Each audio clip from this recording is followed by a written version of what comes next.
Hi everyone, it's Niamh here and welcome to Art Journaling with Niamh. Today we are going to be looking at combining mark making and collage to create a really bright page in our journal. So I'm just starting adding in some collage into my large Stylusions journal. I've got some excess stickery bits from printables I've had. I've got bits of vintage text. You can see I'm putting down another sticker there. I was just going through my stash of stuff. So that's a napkin, anything you've got. It's just putting some color in the background. It really doesn't matter when you're putting stuff down, just chuck it down, overlap it. Some beautiful dotty paper I'd got with someone had sent me a present and wrapped it up in this dotty tissue paper. If you didn't have that sort of stuff, you can get tissue paper and just stamp on it or draw on it to make your own. So you can make your own up. But basically it's just to put something of interest in the background.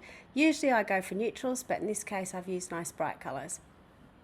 Picking up with some of the colours that I had on the page, particularly from that napkin, I've gone with some bright yellows and pinks. And again, with my paintbrush, I didn't wash it out, so it still had some gel medium on it, and I've just spread the paints out a little bit, and it gives you sort of that wishy-washy effect. Then I dried my page, and now I'm putting the blue over the top to do this ghosted effect. So once you've done your background, you do need to have it dry so it's permanent. And then the paint will sit on top wet, and then you rub it away to get this sort of ghosted effect through it. Basically, it's just a reverse of a stencil, so you don't have to do it. If you'd rather just stencil over the top, you can, but it just gives you a really cool kind of effect and blends over. Again, what you can see I'm doing is doing a lot of overlapping. So that's what sort of ties everything together in the end, I suppose, is being able to overlap it. Same with the mark making here. I'm, going across different colours, different patterns to blend it all together. I'm just using my paintbrush to make the different marks on the page. Choose some really cheap brushes. These are ones I get from my local dollar store, or, ones that my kids have ruined, and they all just get chucked into my mark making pile, which is really, really handy. Other things you can use are paint pens. So again, I like to combine, and it's just about getting different shapes. So I've got a bullet tip one, which gives me those lovely round dots, and I've got a chisel tip one, which gives me those square rectangular type dots as well. So you can see on this page there's a lot of repetition of colour, of shape, a pattern across the whole page, which makes it really interesting to look at. Now I'm going in and adding some black onto the page. So I've got a really chunky black marker, and I'm just adding in some black lines. And it just, again, sort of helps balance the page up, I suppose, a little bit. This kind of gives it a bit of a border. Again, not really thinking about what I'm doing, just drawing. So you can see I've sort of grounded it to the edges though, which I do like. One thing I do when I do get my big black pen out is I tend to balance it off with a little bit of white too, just to blend it back in a little bit. It was very in your face beforehand. By putting the white over it, sort of just balances it out that little bit. So it's just about playing around with colours and with what you're happy with. So obviously I could leave this as is because it's a nice background. You can see the layers, you can still see the text from the beginning, you can still see that dotty paper coming through, but it's sort of all coloured over and blended through. But I decided I wanted to add some collage onto it. So these are bits and pieces from magazines that I'm putting together. Mostly from fashion magazines, just with adding extra pieces on. So I'm just getting my base piece of collage down, and then I'm going to add to it either with colour pen or with adding other bits of collage over the top. So in this case I am putting a different head on, and it's all about playing with proportion. So with these magazine collages, they're not realistic, they're not supposed to be realistic. It's just about blowing out that proportion a little bit. So putting on ridiculously big eyes, or putting on you know, lollipop head onto really skinny feet. You can see here I've gone into one of the fashion pages and found some different shoes, so I'm putting on different shoes. I've got some black and white eyes that I'm putting on. I've got a traffic cone, because why wouldn't you have a traffic cone? And you know, that could be a hat or it can be a traffic cone. So you just use your imagination as you're going along through.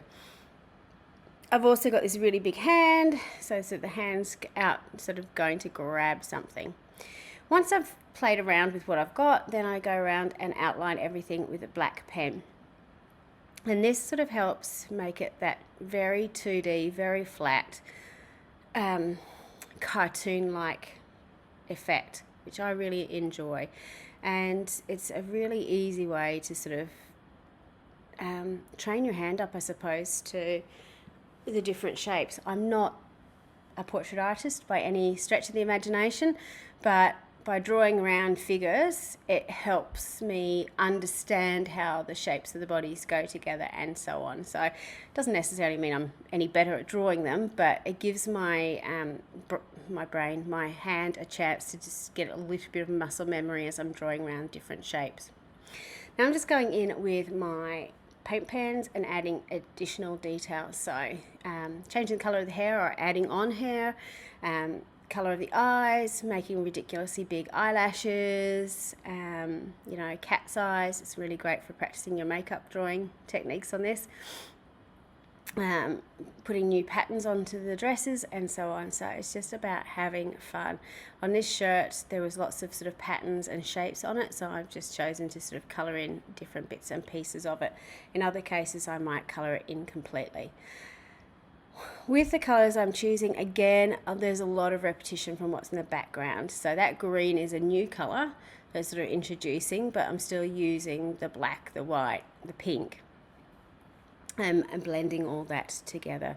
So if you get stuck, just use stuff that you sort of see in the background. One thing I do forget quite regularly with my paint pens is they do dry really, really quickly, but sometimes they're still wet, particularly on shiny surfaces. So you might need to hit them with the heat gun just to dry them off a little bit, especially if you're a bit cack-handed like I am and you put your hands in it constantly and you can smudge it. So yeah, I tend to sort of dry everything off. Too glam to give a damn. Oh, that's the wrong two. Oh, I'm a good literacy teacher, aren't I? So this happens occasionally. I'll go back and fix that. So I'm just going in and writing a quote. You can see me looking it up on Pinterest. I just really liked how these women were looking, so I chose something about stylish or glam is my keyword.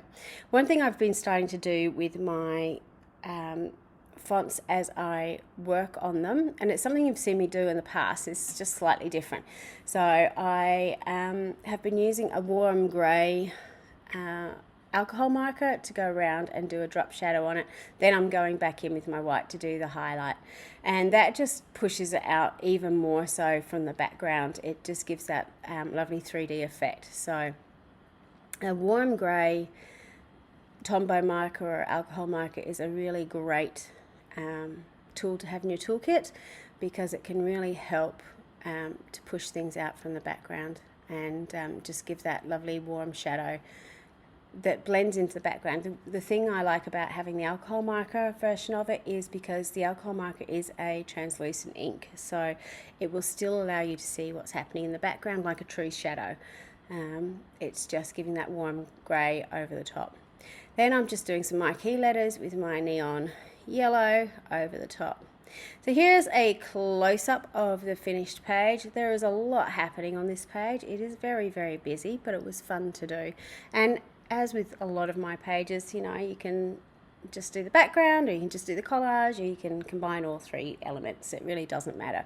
But it's just about having fun and having a go. So I hope you have a try, and until next time, bye for now.